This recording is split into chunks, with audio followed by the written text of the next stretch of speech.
attention to construction documentation, high-level 3D visualization, modeling, rendering, construction management on some level, because we'd be on site overseeing our designs if they were implemented, but we would pass the construction on to someone else.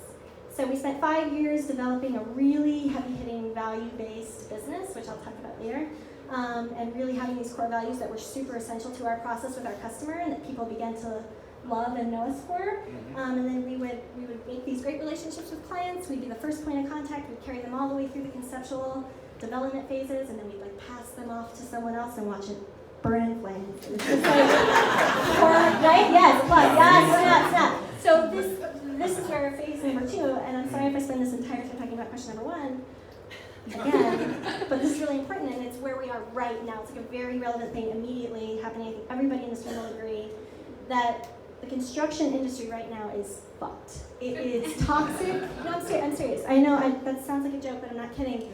It's toxic. It is bad to the people working inside of the industry. It abuses laborers. It underpays people, overworks them in a community and an environment that is exploding, right? Like, there's so much work.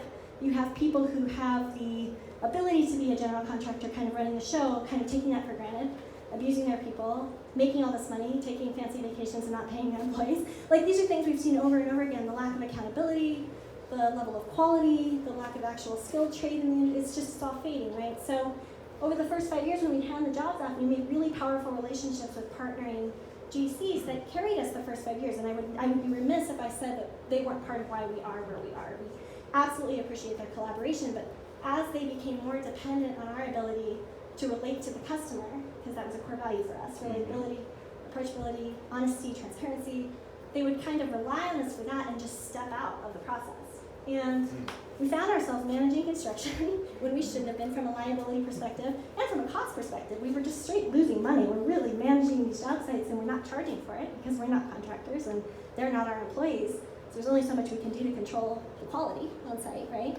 So we would engage with these workers and we'd be on site constantly. We'd oversee our designs, but we could only do so much. And when I evaluated the business after 5 years, we were incredibly successful on the design end. We were profitable, thriving, growing every single year, and we were just losing money every time we got into construction because we would pay to make it right. If something fell apart in construction, we would make it right because that was part of our value system. Well, I feel like you're leading right into my next question. Totally.